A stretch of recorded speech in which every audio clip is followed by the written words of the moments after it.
Bom dia, amados irmãos, a paz do Senhor, glórias a Deus, porque podemos estar na casa do Senhor nosso Deus, logo pela manhã, de domingo, né? Ouvindo esse som assim tão gostoso, né? Dizendo assim, a paz do céu encheu o coração.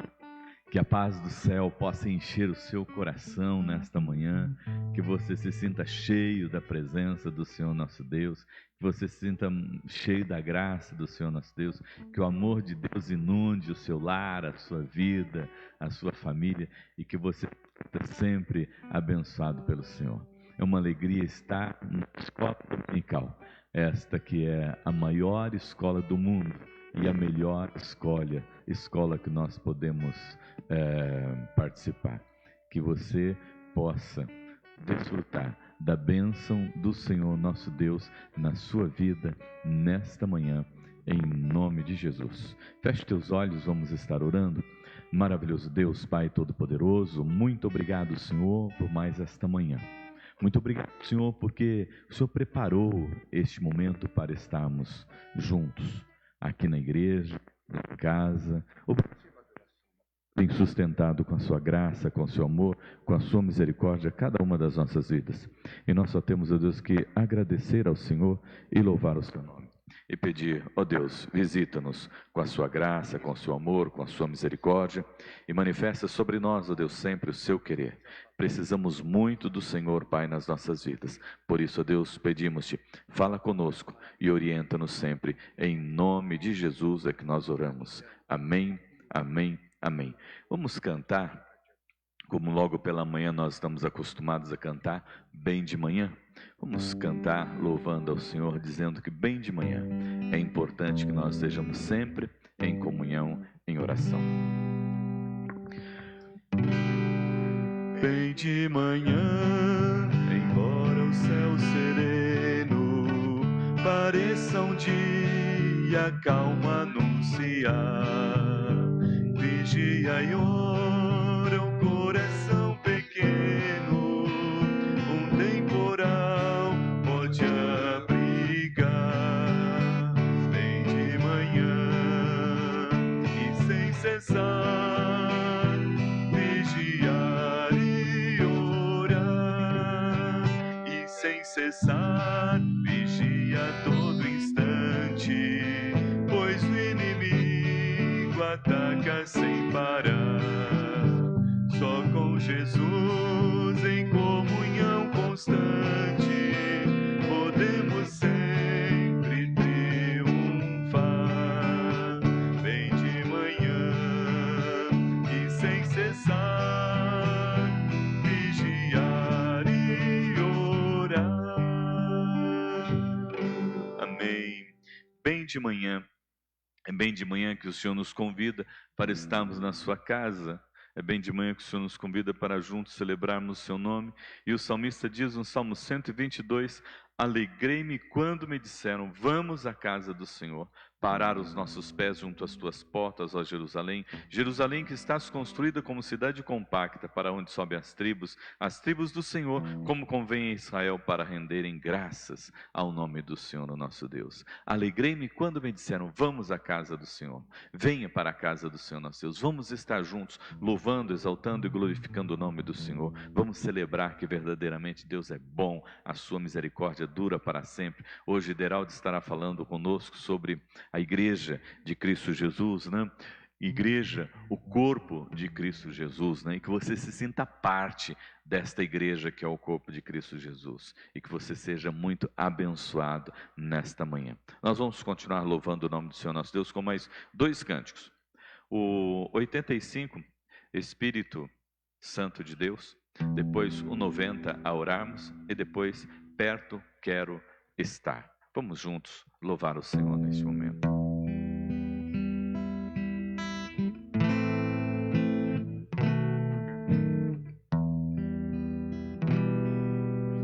Espírito, Espírito,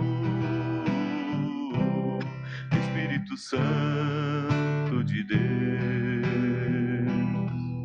Espírito, Espírito,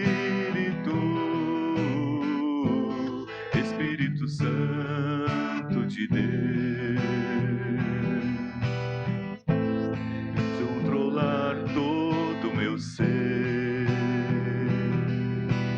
preenche o meu viver, o meu pensar,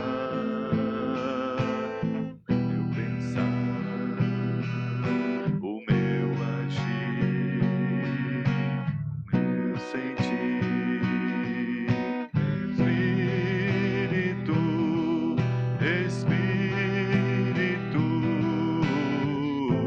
Espírito Santo de Deus,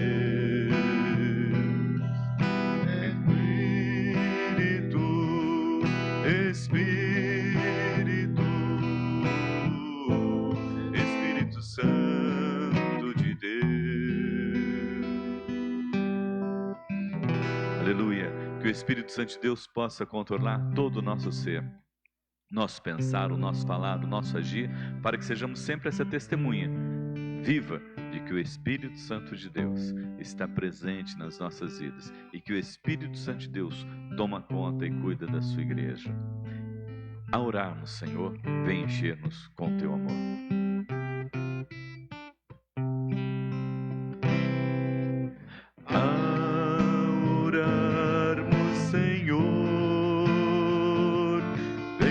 Encher-nos com seu amor, para o mundo agitado esquecer cada dia sua vida viver. Nossas vidas vem, pois, transformar, refrigério pra alma nos dar. E agora com nossos irmãos nos unirmos a Ti em oração, a orarmos, Senhor, vem encher-nos com teu amor, para o mundo agitado esquecer cada dia sua vida viver. Nossas vidas vem, pois, transformar, refrigério pra alma nos dar. E agora com nossos irmãos nos unirmos a Ti em oração. E agora com nossos irmãos nos unirmos a Ti em oração. Pai, nos unimos a Ti, Senhor, em oração nesta manhã, porque precisamos do Senhor. Nos unimos ao Senhor em oração nesta manhã, porque o Senhor disse: vinde a mim todos vós que estáis cansados, sobrecarregados, e eu vos aliviarei. Tua palavra, Senhor meu Deus, nos diz: aquele que vem a mim, de maneira nenhuma lançarei fora. É a Tua palavra, Senhor meu Deus, que o Senhor é o Deus que ouve, que o Senhor é o Deus que vê, e que o Senhor é o Deus que atende ao nosso clamor. Oramos ao Senhor, Pai, porque a Tua palavra diz lá em Jeremias 33, clama a mim e responder-te-ei, anunciai-te-ei coisas grandes e ocultas que não sabes. Eis-nos aqui, Senhor, orando, buscando a Tua presença, Senhor, e pedindo: fala conosco e orienta, ó Deus, o nosso caminhar, o nosso viver, em nome de Jesus, Pai. Aleluia, amém. Perto quero estar, junto aos Teus pés.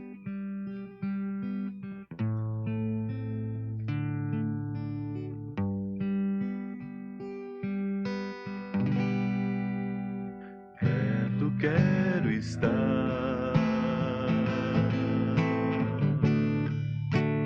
junto aos Teus pés,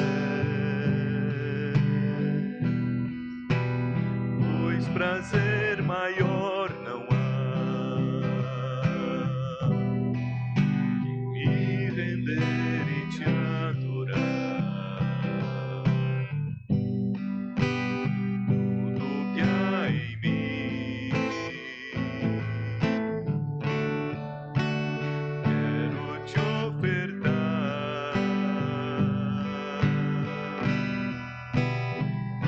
mas ainda é pouco, eu sei. Comparado ao que ganhei,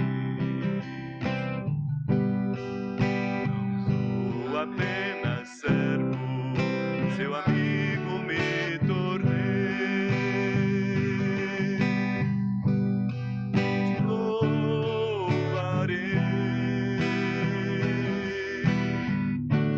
não importam as circunstâncias, adorarei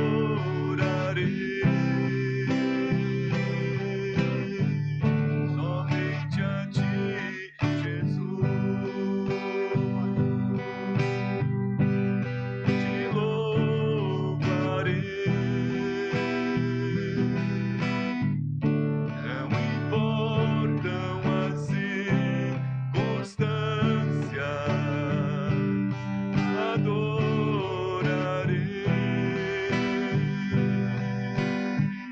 somente a ti, Jesus. Somente a ti, Jesus. Somente a ti, Jesus.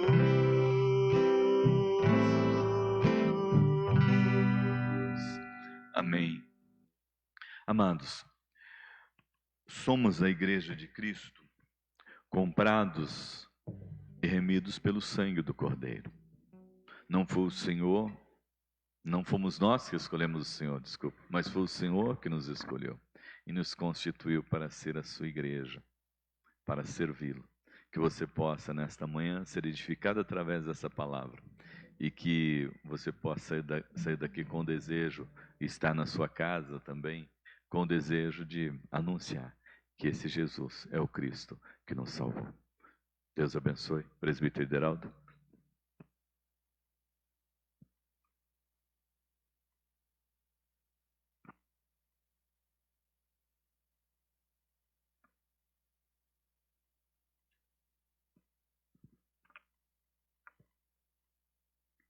Bom dia, irmãos, a paz do Senhor. Nós louvamos ao nosso Deus porque temos a oportunidade nessa manhã de estarmos na sua casa, orando, lendo a sua palavra, buscando a sua presença no nosso meio. Nós gostaríamos de convidar os irmãos a fazerem uma leitura da palavra de Deus, que se encontra lá no livro de Efésios, na carta de Paulo aos Efésios, né? O capítulo de número 1, do verso 1 ao verso de número 14. E nós faremos essa leitura nesse instante.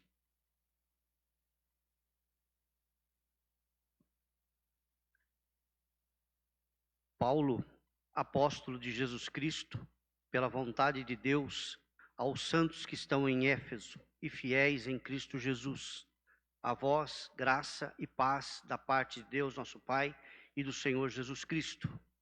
Bendito o Deus e Pai de nosso Senhor Jesus Cristo, o qual nos abençoou com todas as bênçãos espirituais nos lugares celestiais em Cristo, como também nos elegeu nele antes da fundação do mundo, para que fôssemos santos e irrepreensíveis diante dele em amor, e nos predestinou para filhos de adoção por Jesus Cristo, por si mesmo, segundo o beneplácito de sua vontade, para louvor da glória de sua graça, pelo qual nos fez agradáveis a si mesmo no amado, em quem temos a redenção pelo seu sangue, a remissão das ofensas, segundo as riquezas da sua graça, que ele fez abundar para conosco em toda a sabedoria e prudência, descobrindo-nos o mistério da sua vontade, segundo o seu beneplácito, que propusera em si mesmo, de tornar a congregar em Cristo todas as coisas na dispensação da plenitude dos tempos,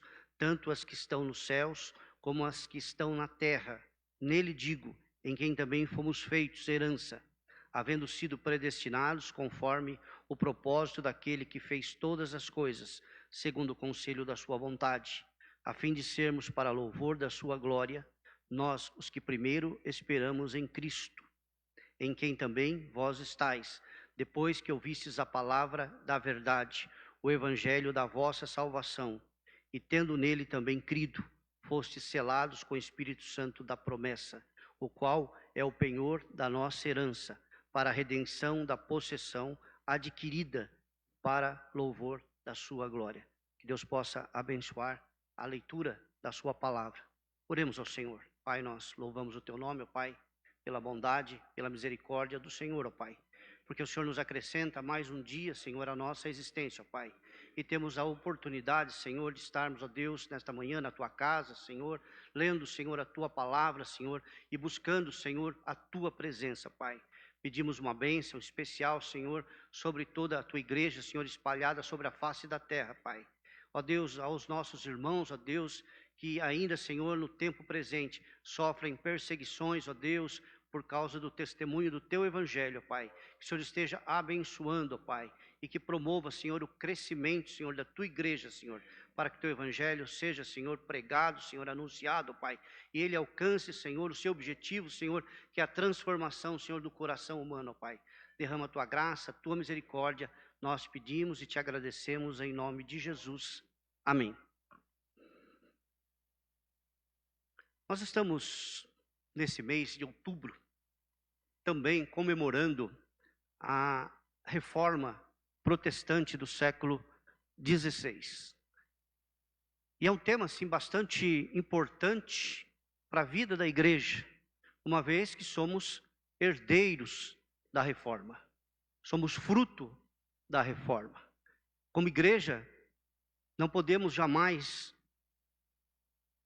parar de pregar as verdades da reforma protestante.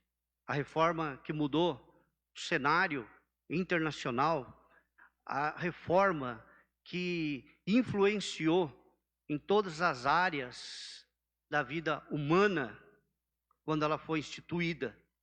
E, portanto, hoje a gente precisa voltar novamente a estarmos buscando, nesse movimento religioso do século XVI, as bases da igreja evangélica para os nossos dias de hoje. Muitas vezes nós nos esquecemos disso, e sempre é bom estar recordando e falando, estudando a respeito da importância da reforma para os nossos dias de hoje. Principalmente quando a gente se fala em igreja, que hoje é um termo, às vezes, não tão compreendido, às vezes desgastado pela prática, pelo discurso de muitos da nossa sociedade. Mas nós queremos estar refletindo um pouco sobre a igreja. A igreja, ela é o corpo de Cristo. E como corpo de Cristo, surgem algumas perguntas, surgem algumas indagações.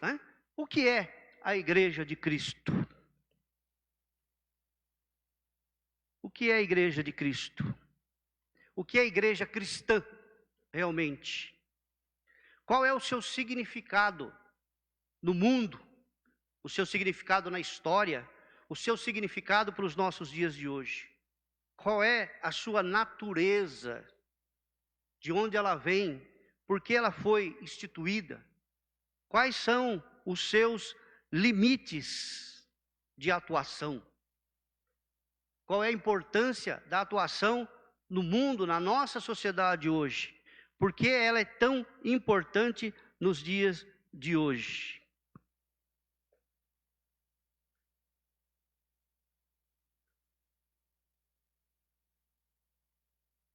O que é a igreja cristã? O Novo Testamento, ele usa a palavra grega eclesia, tanto no singular como no plural. Ou seja, tanto para designar uma comunidade específica, uma igreja local, uma comunidade local, quanto ao conjunto dessas comunidades, que podem ser, ou geralmente são, localizadas em uma determinada região. Paulo, escrevendo às igrejas, ele dizia: a igreja que está na cidade de Corinto, a igreja que está na cidade de Tessalônica, a igreja que está na cidade de Éfeso, a igreja que está em Filipos, e dessa forma, então, designando essa comunidade local, mas também abrangendo, muitas vezes, uma região toda, onde a igreja está inserida. O uso dessa palavra, né, no seu singular, porém, com um significado coletivo. A igreja de Cristo, ela é uma realidade espiritual e uma realidade mística também. Ela é o corpo de Cristo, o conjunto da igreja espalhada sobre a face da terra é o corpo de Cristo. E essa igreja, ela é invisível aos olhos humanos, porque ela é formada por todos os cristãos. É o conjunto dos verdadeiros cristãos, dos verdadeiros crentes, dos crentes do passado, aqueles que militaram na igreja do passado, aqueles que testemunharam a sua fé, né, os nossos antepassados, desde o início da igreja, aos cristãos do presente, da igreja dos nossos dias, que estão espalhados sobre toda a face da terra e que testemunham do evangelho nos nossos dias de hoje. E também dos crentes que virão, dos crentes do futuro, aqueles que continuarão a obra do Senhor, de implantação do seu reino, através do ministério na vida da igreja. Todos aqueles que pertencem a Cristo e o reconhecem explicitamente como o Salvador e Senhor das suas vidas, onde quer que eles se encontrem, em qualquer lugar desse planeta. Nós temos a presença da igreja, aonde há cristãos, a igreja está presente, em todas as culturas, em todas as etnias, né? Sem discriminação nenhuma, a igreja de Cristo está presente. O testemunho do evangelho se faz presente. O Novo Testamento, ele utiliza várias outras figuras para designar a igreja. Ela diz povo de Deus, né, com referência, né, à continuidade do Israel de Deus. A igreja é o povo de Deus. E esse povo, ele é diverso. Há uma diversidade de etnias, de idades, de culturas, de condição social. Todos fazem parte do povo de Deus, pertencem a Deus, louvam a Deus, glorificam a Deus, fazem parte dessa grande nação que é o povo de Deus. Os crentes em Cristo Jesus, aqueles que passaram pela conversão, pela regeneração, pela transformação das suas vidas. A igreja também, em algum momento, ela é chamada de família, né? O apóstolo chama, né, a igreja de família, como essa comunhão que acontece no mundo todo, formando pessoas diferentes, de lugares diferentes, com culturas diferentes, mas que em Cristo Jesus se torna uma única família, presente no mundo todo.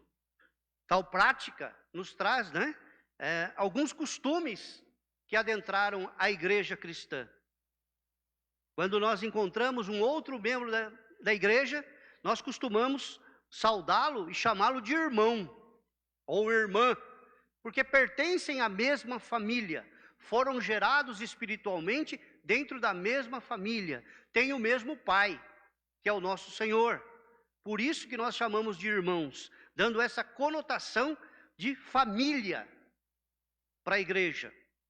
Também a igreja, ela é chamada de edifício, isso é, uma construção que tem uma base, que tem um alicerce, que é o Evangelho de Jesus Cristo. E cada membro é como se fosse um tijolo dessa construção. E todos juntos formam um edifício. Então a igreja, ela é comparada ao edifício. Também, uma outra figura é do rebanho. Um rebanho que tem um pastor, que é Jesus, que cuida, que pastoreia, que alimenta, que sacia a sede do seu povo. Somos o rebanho de Deus, somos o rebanho de Jesus Cristo. Também a igreja, ela é vista numa outra figura como lavoura de Deus. A semente do Evangelho foi plantada nos nossos corações e ela germinou. E essa lavoura, ela é cuidada constantemente por Deus, ela é cuidada por Jesus. Essa lavoura, ela é trabalhada, é retirada as ervas daninhas, ela é cuidada, ela é regada, para que ela possa florescer, para que ela possa produzir fruto, e para que essa lavoura possa crescer cada vez mais. Em nenhum desses aspectos do Novo Testamento, o termo igreja, ele se refere a uma estrutura. Em todos esses termos que nós vimos, ele não se refere a uma estrutura. Ela não se refere a um prédio. Ela não se refere a uma organização. Portanto, a igreja de Jesus Cristo, o corpo de Cristo, está acima de templo, estrutura religiosa, organização religiosa. Ela vai além. Nenhuma organização, nenhuma estrutura tem o monopólio da igreja de Cristo. Ela está acima de todos. Podemos dizer que todas elas pertencem, fazem parte da igreja de Cristo, mas não são a igreja de Cristo. A igreja de Cristo, ela é formada por todos os cristãos sobre a face da terra, todos aqueles que confessam a Jesus Cristo como Senhor e Salvador das suas vidas. Esses são os membros da igreja, e são essa totalidade das pessoas, esse conjunto de pessoas que forma a igreja de Cristo. Ela é sempre uma realidade invisível.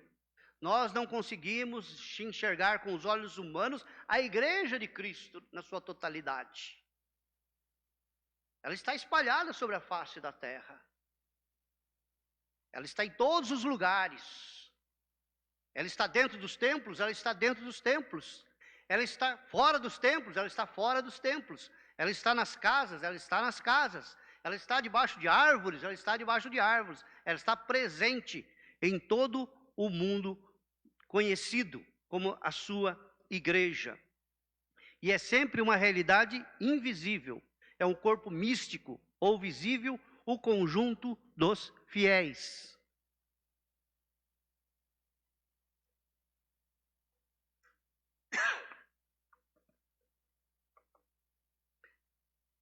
Nós não conseguimos enxergar a igreja de Cristo. Ela vai além da nossa compreensão. Ela vai além daquilo que os nossos olhos podem enxergar. E muitas vezes nós reduzimos a igreja a um templo, reduzimos a uma denominação, reduzimos a uma organização humana. E muitas vezes surge aquele sentimento de que essa é a igreja verdadeira, aquela igreja é falsa, aquela igreja não segue os princípios da palavra de Deus. Nós reduzimos, porque a igreja é muito mais além. A igreja está espalhada sobre toda a face da terra. Nós conseguimos ver, sim, a igreja reunida. Jesus disse, onde 2 ou 3 estiverem reunidos, eu estou no meio deles. Essa é aquilo que nós conseguimos ver, essa igreja reunida. Então ela vai além de uma denominação, ela vai além de uma organização, ela vai além de um templo. A igreja está presente aonde os cristãos estão reunidos em nome de Jesus, para falar do seu evangelho e para pregar desse evangelho.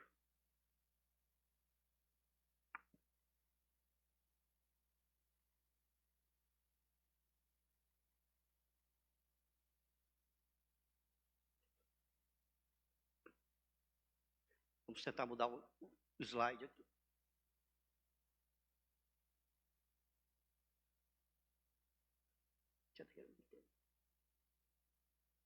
Pedir auxílio.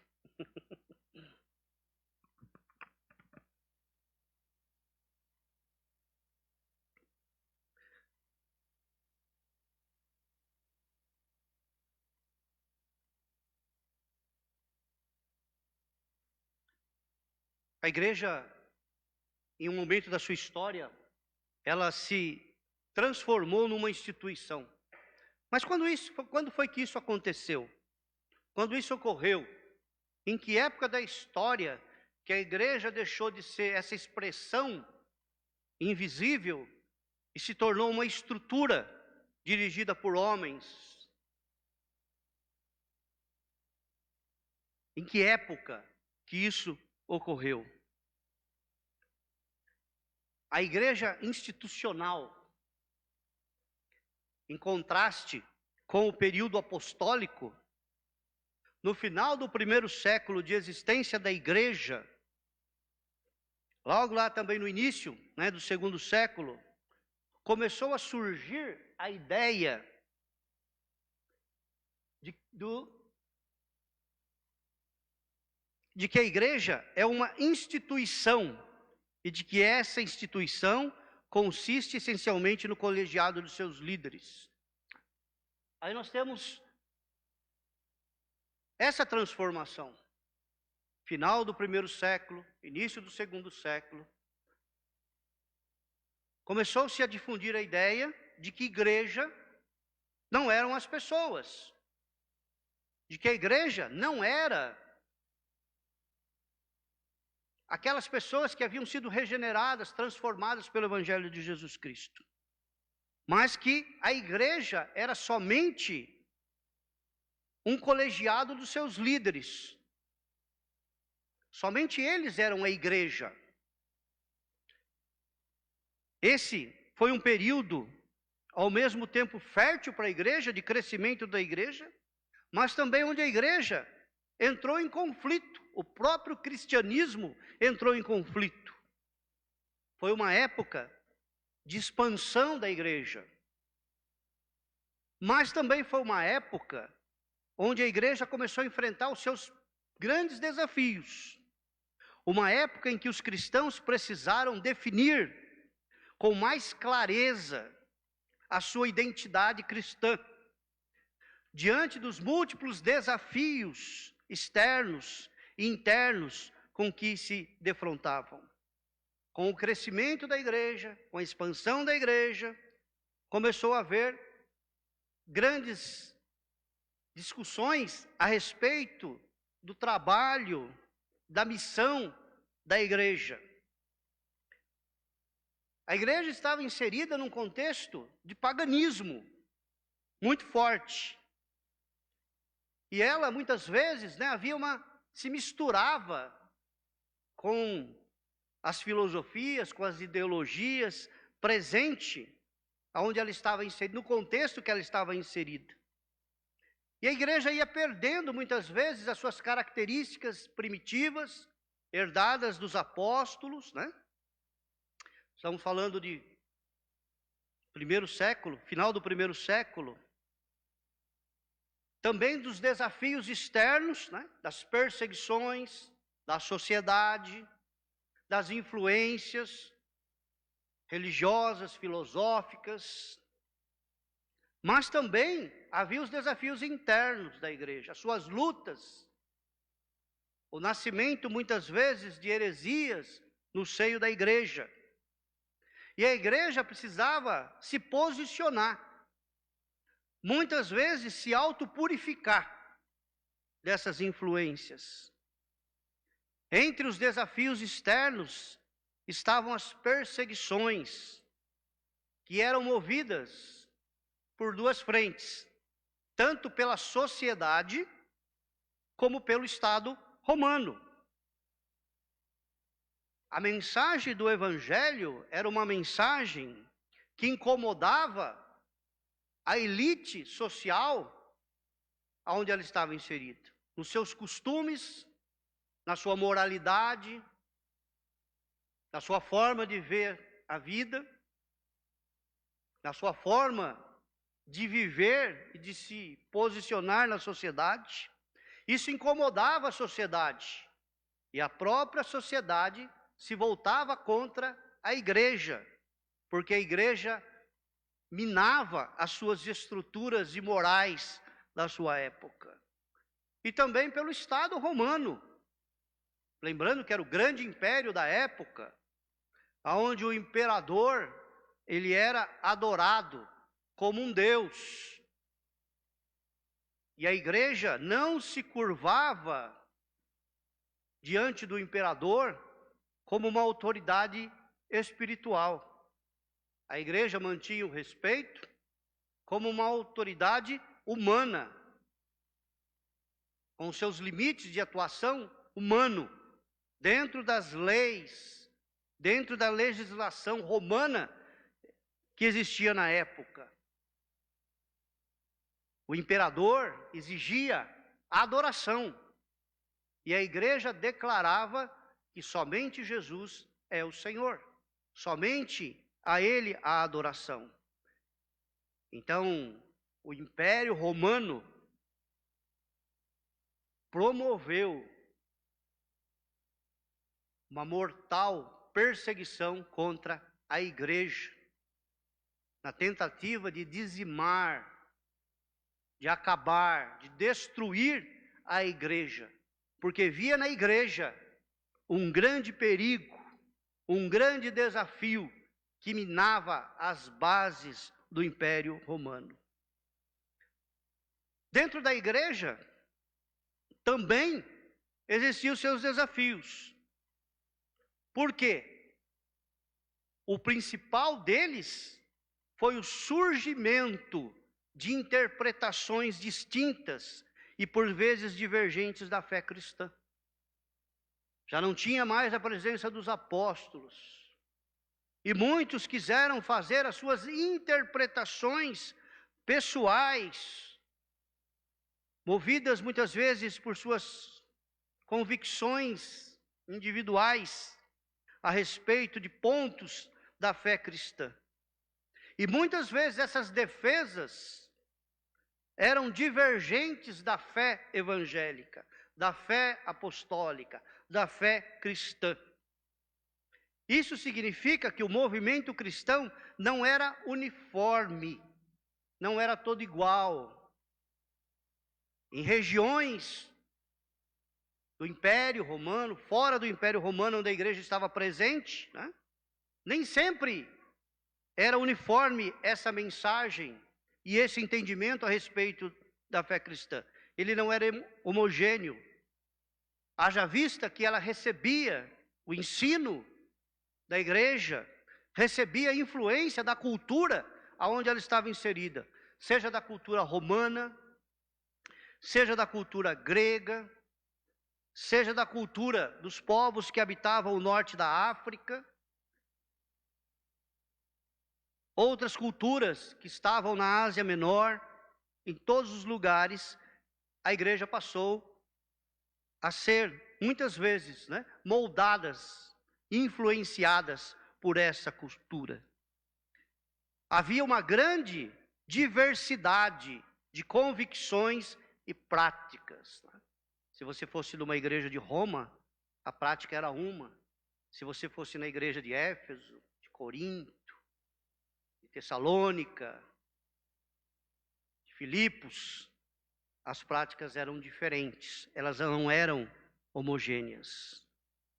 Mas aí surgia a pergunta, diante de todos esses desafios, diante de toda essa diversidade, onde está a igreja verdadeira? Como identificá-la? Onde está a igreja verdadeira? Qual movimento representa a igreja verdadeira? Qual movimento podemos dizer que realmente é a expressão da igreja apostólica?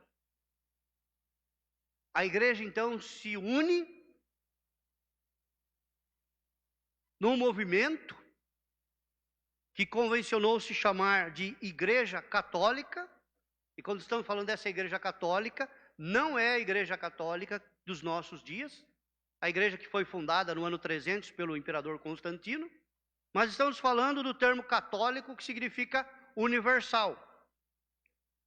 Então, se convencionou a chamar toda a igreja que estava estabelecida naquela época, nos lugares conhecidos onde ela estava, de igreja católica. Essa expressão católica, igreja católica, ela vai surgir pela primeira vez na literatura, conhecida numa carta do bispo Inácio de Antioquia, datada aproximadamente do ano 110. A partir disso, a Igreja Católica passou a ser uma designação da igreja majoritária do cristianismo, normativo e ortodoxo.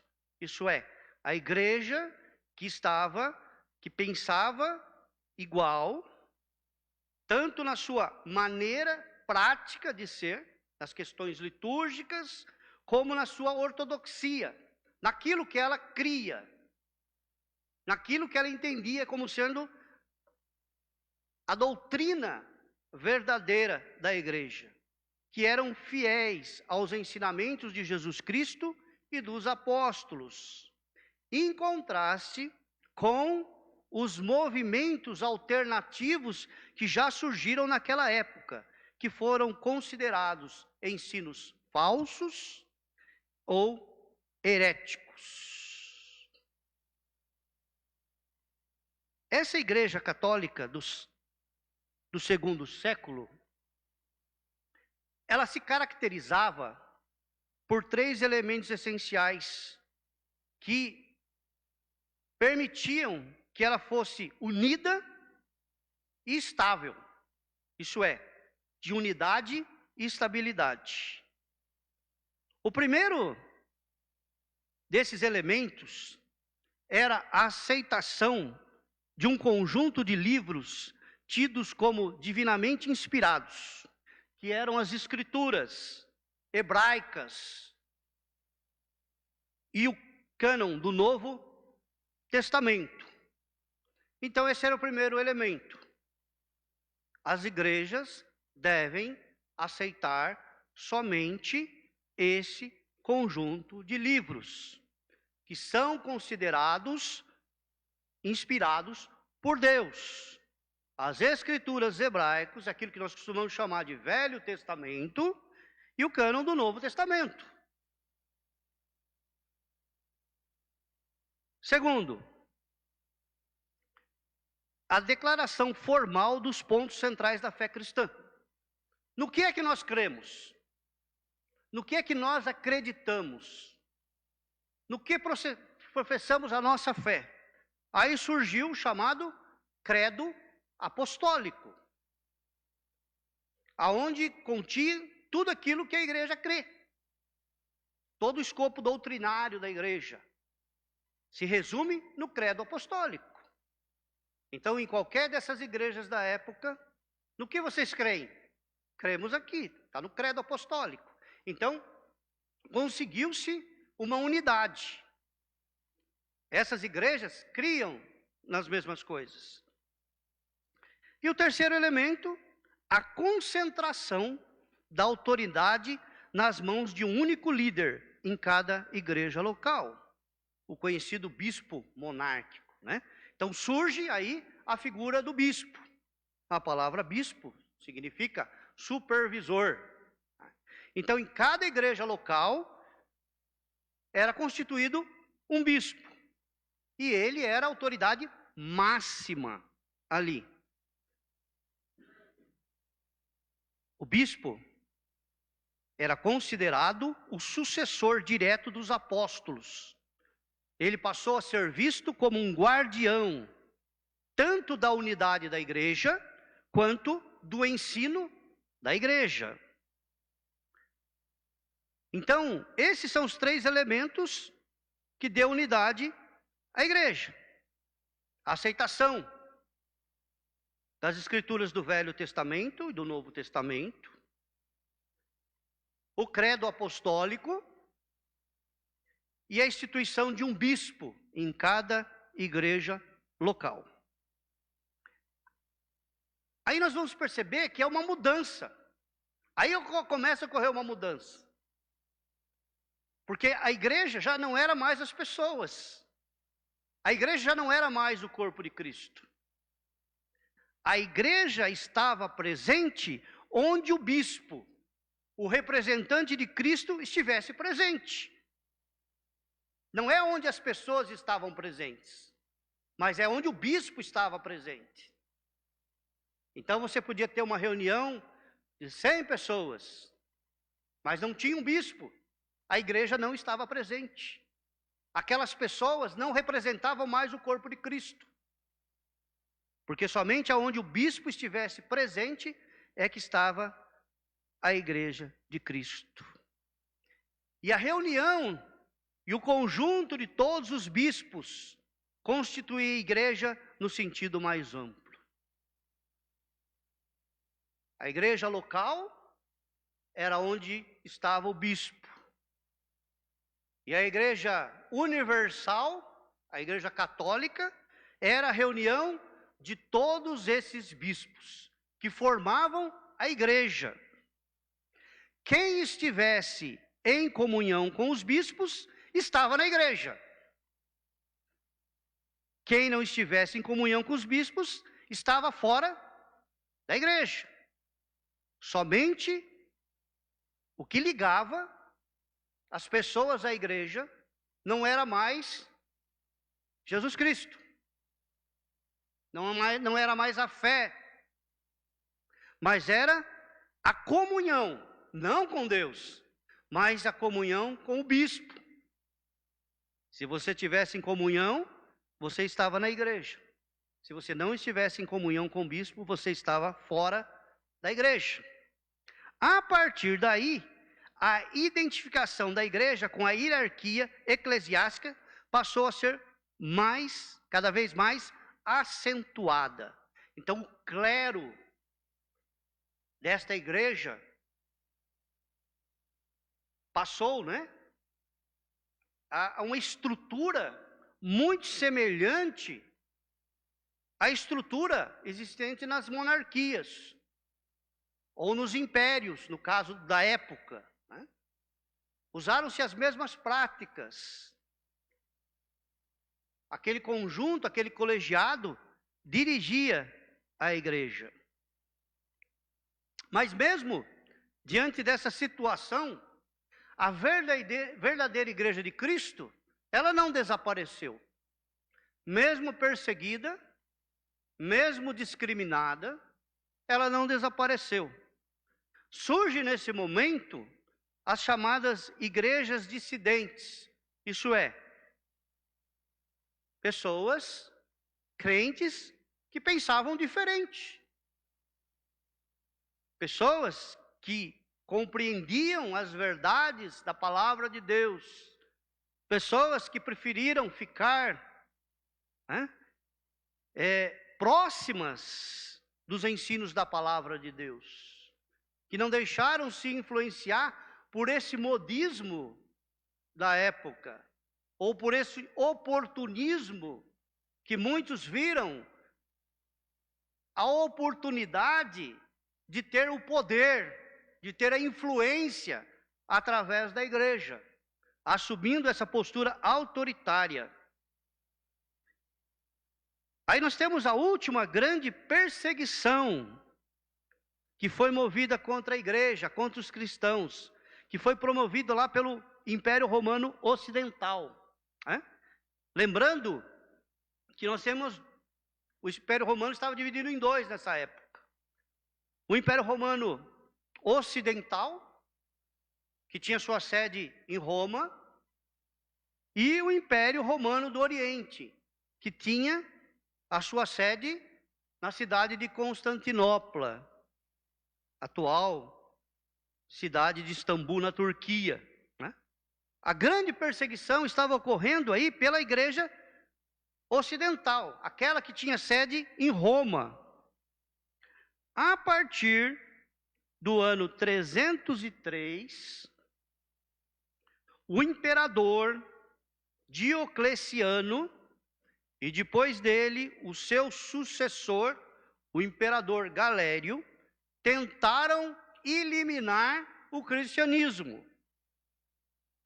Nesse ano, a partir desse ano, então, o Império Romano do Ocidente vai deflagrar uma grande perseguição aos cristãos. E qual era o objetivo? Acabar, eliminar, varrer da face da terra o cristianismo. E quais foram as medidas adotadas por eles para dizimar os cristãos? Bom, se a igreja tem como sua base de fé as Escrituras do Velho Testamento, do Novo Testamento,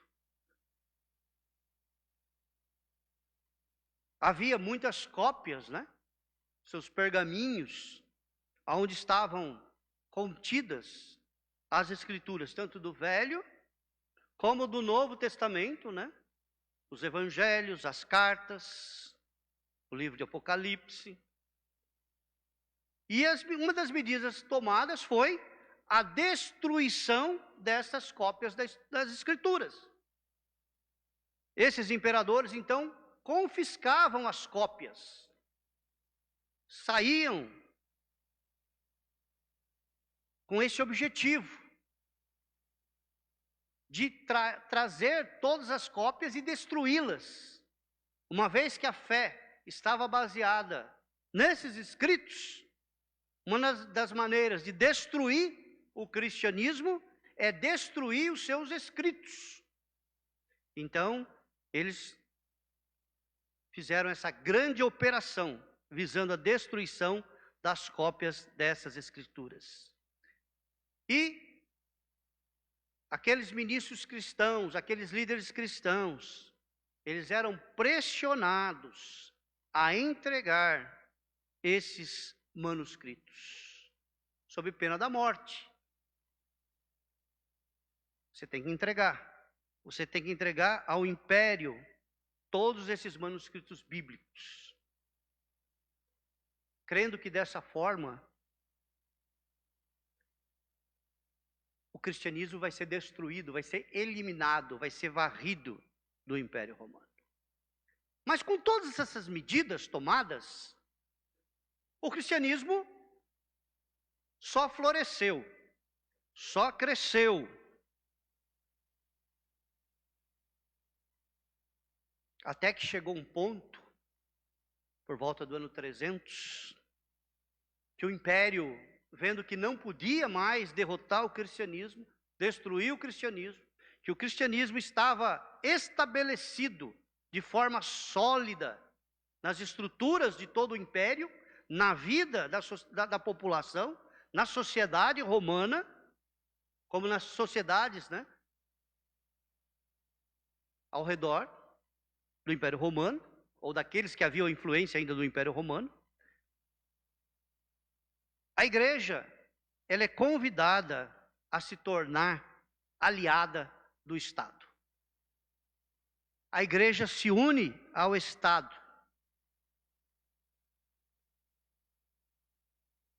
Ela passa a fazer parte do Estado como religião oficial. Por isso que nós vemos nessa época que a igreja, ela vai adquirindo características do Império Romano. Ela vem trazendo seus costumes do Império Romano, muitas coisas do paganismo, que era a religião existente no Império Romano, das suas práticas, das suas liturgias, passam a fazer parte da igreja. Passam a fazer parte até mesmo da liturgia da igreja, nas suas roupagens, nos seus adereços, na plástica do seu culto. A influência da religião pagã no cristianismo. A igreja tornou-se uma organização. Veja que ela é uma mudança. Ela deixa de ser o corpo de Cristo e ela passa a ser uma organização cada vez mais coesa, monolítica, centrada no clero. E especialmente vai surgir uma figura importante, porque é uma figura também que está na sede do Império, Roma, a figura do bispo de Roma. E nesse momento, o bispo de Roma, ele é elevado à condição de líder supremo da igreja. E ele é designado como o Papa. E até hoje, a sede da igreja está em Roma. Está na Cidade Velha, sede do Império. Aí surgiram gradativamente, ao longo da Idade Média, o conceito de cristandade. Nós deixamos o conceito de corpo de Cristo, de cristianismo, e surge o conceito de cristandade, que era a visão de uma sociedade unificada, tanto política, né? Está ali sobre a direção do Império Romano, quanto religiosamente, isso é, uma única religião. A cristandade passa a ser a religião oficial do Império. Politicamente, na figura do imperador. Em outros estados, na figura do rei, de reis. Dos bispos e do Papa, que era o dirigente supremo dessa igreja. Mas mesmo assim, a igreja resiste. A gente fala muito hoje em igreja subterrânea, né? Que ainda resiste em alguns lugares onde o cristianismo ele é proibido e às vezes até punido como morte. Nessa época também. Muitos, aqueles que ousassem divergir dessa nova igreja que se casou com o Estado, né? Se casou com o Estado. Eles eram duramente reprimidos e perseguidos. Foi nesse período que se formalizou a punição dos hereges. Quem eram os hereges? Nesse momento, não eram aqueles que iam contra a doutrina cristã, mas sim aqueles que iam contra a doutrina da igreja. Diferente. Aqueles que ousavam ir contra os ensinos da igreja. E aí então se criou a Inquisição Papal, ou o Santo Ofício, que era o tribunal responsável por julgar e punir aqueles que eram considerados hereges. Foi nessa época que muitos líderes e muitos cristãos verdadeiros perderam suas vidas pelo testemunho do Evangelho. Agora a perseguição não era externa do império ou da sociedade, mas agora a perseguição era da própria igreja. Era a igreja que punia, é a igreja que julgava, é a igreja que entregava as pessoas ao império para serem mortas, porque ia contra, não os ensinos da palavra de Deus, mas contra as práticas e ensino da igreja. E aí surgem os movimentos dissidentes. Surgem aquelas pessoas, aqueles movimentos, aqueles grupos que não aceitavam, mas também não se calavam.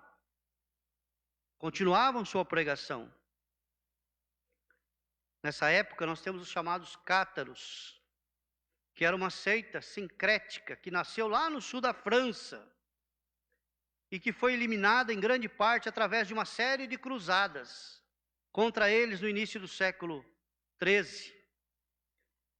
Embora tivessem aí no seu ensino, na sua formação, uma mistura mística, né? Isso é, tinham algumas convicções gnósticas, esotéricas, né? Coisas sagradas, secretas, né? Que, segundo eles, haviam recebido essas revelações. E também eram maniqueístas, né? Isso é uma filosofia que nasceu lá na Pérsia, né? Que falava do bem e do mal, né? Falava da luz e das sombras, né? Então eles tinham essas convicções externas, né? Mesmo eles foram brutalmente, né? Reprimidos pela igreja, mas também era um movimento sincrético, mas que ousaram se levantar contra a igreja. Há também um outro movimento que surge também, os valdenses, né, criado aí pelo seu grande líder, Pedro Valdez, né? Inicialmente eram conhecidos como os homens pobres de Leão. Mas esses valdenses, né, eles eram mais ligados, ou tinham maior afinco com as escrituras sagradas, com os ensinos sagrados. Poderíamos dizer que eles eram mais evangélicos na sua forma de ser, porque eles eram caracterizados pelo seu apego às escrituras e também a um estilo de vida simples. Por quê? A igreja oficial, ela tinha como marca apego aos seus dogmas e às suas tradições. E era caracterizado por uma vida de ostentação. Eles ostentavam o poder, ostentavam a riqueza nos seus trajes, muitas vezes bordados de pedras preciosas, né, de ouro. A sede das igrejas, os altares eram muitas vezes construídos com ouro, se ostentavam toda essa riqueza. Os valdenses eram o contrário. O apego deles era às escrituras. O apego deles era a um estilo de vida simples. E eles também foram igualmente reprimidos. Somente sobreviveram por terem se refugiados em alguns vales remotos nos Alpes, lá no norte da Itália. Então a igreja, ela vai caminhando, dando passos, aquilo que nós vamos chamar depois de reforma protestante. Aí são os primeiros movimentos que vão surgindo. E aí nós temos a figura de dois pré-reformadores, John Wycliffe e John Hus. John Wycliffe, professor de Oxford e defensor de uma igreja nacional, né? Cada estado tem a sua igreja. Ela está sujeita à autoridade, não de Roma, mas do país, do reino que ela está inserida. E ele destacou-se como crítico do sistema eclesiástico, o sistema existente na época, fazendo duras acusações à venda de indulgências. O que era a venda de indulgências? Era a venda do perdão. Como somente os bispos podiam conceder o perdão às pessoas, se havia se perdido a questão de se confessar diretamente a Jesus para receber o perdão, somente esses bispos poderiam conceder o perdão. E o perdão passou a ser uma moeda cara. Quanto maior o seu pecado, mais caro é o perdão. E esse grande pré-reformador fez duras acusações contra a venda desses perdões, a chamada venda de indulgências. John Hus, professor da Universidade de Praga, né, lá na República, hoje República Tcheca, né, retornou às pregações de Wycliffe ao defender a independência nacional da Boêmia. Foi queimado vivo por determinação do Concílio de Constança, em 1415. Tudo isso para a gente voltar lá no início. A igreja é o corpo de Cristo. Diante de tudo isso que nós vimos, da transformação da igreja como corpo de Cristo, invisível, formada por todos os crentes, de todas as épocas, as crentes do passado, os crentes do presente, os crentes do futuro, a igreja passou pelo processo de se transformar em uma instituição. E diante de tudo isso, é estranho que alguns dirigentes cristãos, nos nossos dias de hoje, continuam insistindo na tese de que sua agremiação religiosa é a igreja por excelência, ou pior ainda, que uma determinada estrutura eclesiástica pode ser assim considerada. Todos nós conhecemos o discurso de algumas denominações que se dizem a igreja cristã verdadeira. Uma instituição humana dirigida por pessoas que assume o monopólio de ser a igreja de Cristo. A igreja da Idade Média, ela dizia: não há salvação fora da igreja. E muitas denominações hoje continuam com a mesma prática. Não há salvação fora da nossa igreja. Você pode ter sido batizado numa igreja evangélica, mas se você adentrar essas comunidades, você tem que se rebatizar, porque somente o batismo deles é o batismo verdadeiro. A igreja, essa instituição humana, que é dirigida por homens, passa a ter o monopólio do batismo, da fé e da salvação das pessoas. Por isso que é importante a gente estar estudando a reforma nos nossos dias de hoje. Ah, é coisa lá do primeiro, do segundo, do terceiro século. Não, é coisas dos nossos dias de hoje. Os desafios são os mesmos. A reforma precisa estar sempre atenta. Por isso, o modo da reforma. A igreja reformada é sempre se reformando. Porque todas as vezes ela cai nas mesmas armadilhas.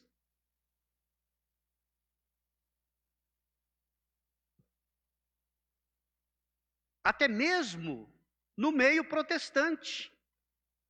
Isso tem ocorrido. Quando certos líderes eclesiásticos, referindo-se a grupos que adotam uma postura de discordância ou oposição a uma cúpula dirigente, dizem que os mesmos estão rebelados contra a igreja e contra Deus, ficando sujeitos aos castigos divinos.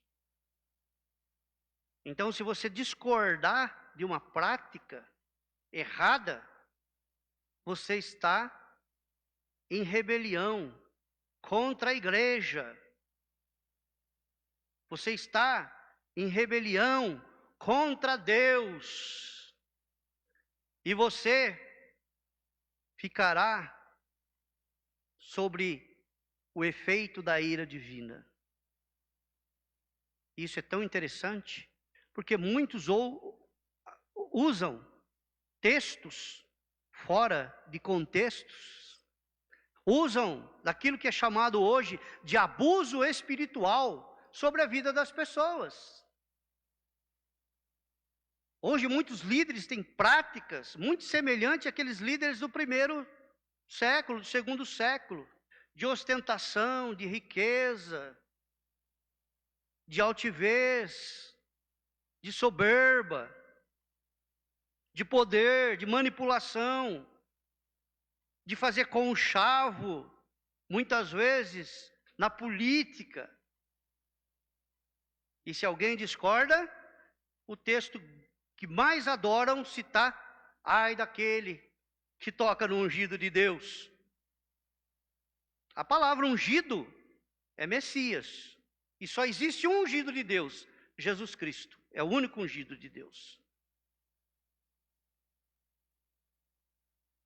Os outros profetas, reis, eram ungidos com óleo. Essa era a unção que recebiam. Mas o ungido de Deus, somente o Jesus, o Messias. E muitos, para colocar medo nas pessoas, acabam usando dessa mesma prática que existia na igreja do 1º, 2º, 3º século da era cristã. Essa postura revela um lamentável equívoco quanto ao conceito bíblico e evangélico de que é de fato a igreja em sua expressão mais elevada. A igreja de Jesus Cristo não é uma denominação. A igreja de Jesus Cristo não é uma estrutura. A igreja de Jesus Cristo não é uma instituição humana. E muito menos a sua liderança. Muitos se acham os líderes, a igreja. Se você não tiver comunhão com o seu líder, você não está em comunhão com Deus. Né? Não conhece, né, a realidade verdadeiramente de um líder cristão, dos dons do Espírito Santo, entre eles a liderança, né, que existe nas igrejas. Essas realidades são importantes, né, e a Escritura ensina a obediência aos líderes da igreja. Ela ensina a obediência na medida em que eles se mantenham fiéis à própria Escritura. O líder deve obediência? Sim, sim. Desde que ele continue fiel às Escrituras. Quando ele deixa as Escrituras, quando ele se desvia da Escritura, o crente tem que ficar com a palavra de Deus. Isso nos remete aos crentes bereanos, né? Ouviam a pregação, antes de aplicar nas suas vidas, o que eles faziam? Corriam lá na Bíblia, para ver se aquilo estava de acordo.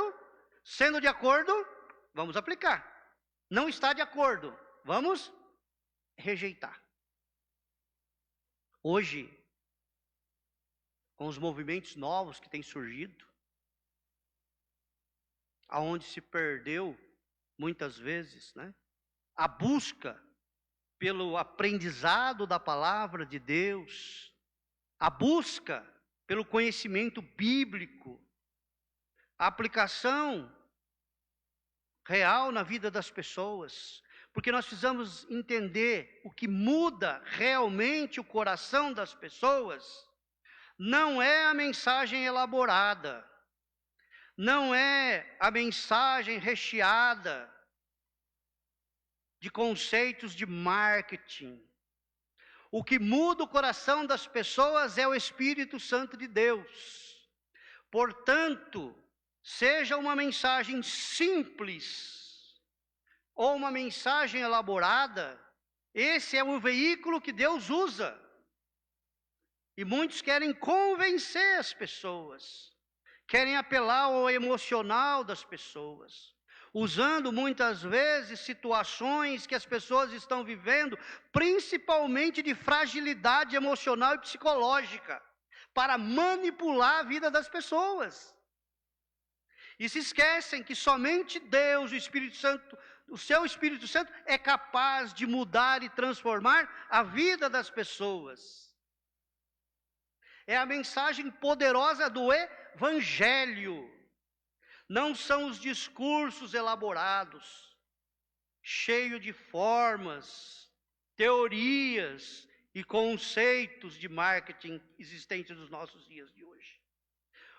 O pregador dos nossos dias de hoje, muitas vezes, deixou as Escrituras e se apoiou nesses conceitos. E tem buscado o seu sucesso através desses conceitos, se esquecendo que o pregador, o profeta dos nossos dias é um porta-voz de Deus. Ele tem que pregar, ele tem que falar aquilo que Deus manda falar, porque Deus quer falar ao coração do povo. Deus quer falar no coração das pessoas. Quem realmente conhece as necessidades, as angústias, é o Senhor nosso Deus, que conhece cada pessoa criada por Ele, e sabe das necessidades, e sabe daquilo que ele precisa ouvir, e daquilo que ele precisa mudar na sua vida. Portanto, a mensagem da reforma é uma mensagem para os nossos dias de hoje. Contudo, não se deve perder de vista o que é mais essencial. A igreja como corpo de Cristo, ou o povo de Deus. Isso é a essência verdadeira.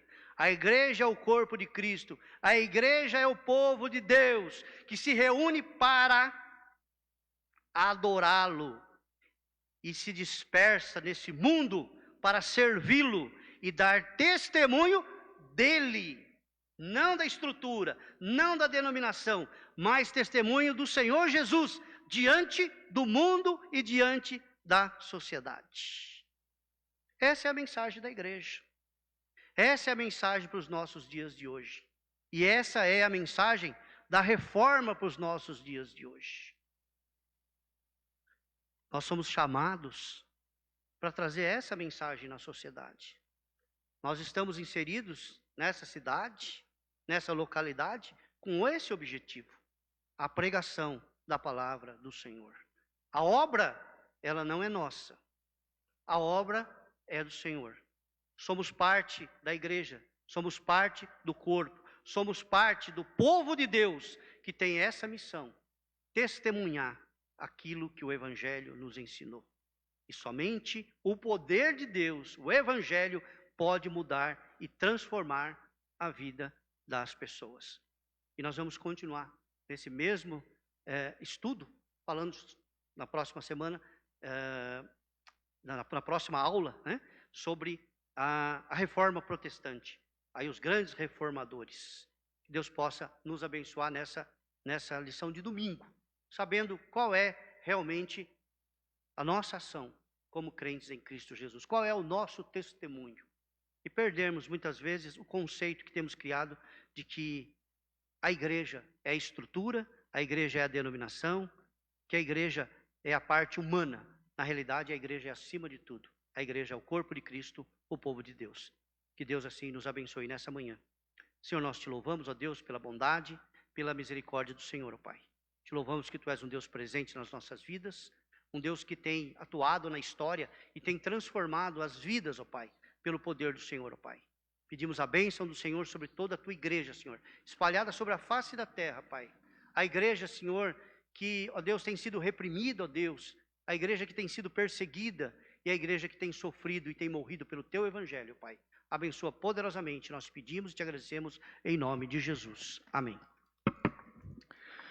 Amém, glórias a Deus, que você tenha sido muito edificado nesta manhã, através da palavra do Senhor nosso Deus, andando aí pela história, né, da igreja e conhecendo um pouco daquilo que Deus, nosso Deus, que é o Deus que tem as rédeas da história e que vai dirigindo assim a sua igreja sobre a face da terra.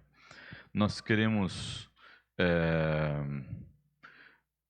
convidar os irmãos para o culto da noite, né, às 19 horas, quando teremos o final aí da nossa comemoração dos 115 anos da igreja, que nós completamos aqui na nossa, ainda está aparecendo 114, mas nós completamos nesta quinta-feira 115 anos, e hoje às 19 horas teremos a presença do reverendo Tiago, lá da igreja de Cerqueira César, que estará nos trazendo a palavra. Nós gostaríamos de convidar você para que esteja conosco nesta noite de celebração, de ação de graças por mais um aniversário da nossa igreja. Agradecemos a todos os irmãos que nos acompanharam nessa escola dominical e que Deus possa abençoar poderosamente a sua vida, em nome de Jesus. Aos irmãos que estão aqui conosco, que nos apoiam na transmissão e também no louvor e na adoração, e que tenhamos um dia gostoso na presença do Senhor, o nosso Deus. Vamos orar e depois estaremos encerrando assim a nossa escola dominical com a bênção do Senhor.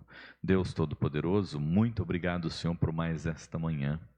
Muito obrigado, Senhor, pela tua presença constante nas nossas vidas. Muito obrigado, Deus, pelo teu zelo, teu carinho, teu cuidado, Senhor, com o teu povo, com a tua igreja, Senhor, que não é, ó Deus, uma instituição, que não é, ó Deus, comandada por homens, mas que, ó Deus, composta de pessoas salvas, lavadas, remidas no sangue do Cordeiro Jesus Cristo, trazidas para viver como rebanho teu, Senhor, e para ser conduzido não para um lugar neste mundo, mas para a salvação e a vida eterna por intermédio de Jesus Cristo. Fala, Senhor Deus, ó Pai, cada dia mais e mais conosco, como igreja tua, e cuida de cada um de nós, porque nós precisamos dos teus cuidados. Abençoa, Deus, sempre a vida do presbítero Ideraldo, que tem nos trazido essas lições, e que o teu nome seja glorificado, Senhor. Nós oramos em nome daquele que é o nosso único e suficiente Salvador, Jesus Cristo. Que a graça maravilhosa do Senhor nosso Deus, Pai Todo-Poderoso, o seu Filho Jesus Cristo, o seu amor inunde os nossos corações, e as ternas consolações do Espírito Santo sejam, irmãos, sobre nós, sobre os nossos familiares e sobre todo Israel de Deus espalhado sobre a face da terra, desde agora e para sempre. Amém, amém, amém. Um forte abraço para você, um bom dia e até à noite às 19 horas. Fiquem com Deus.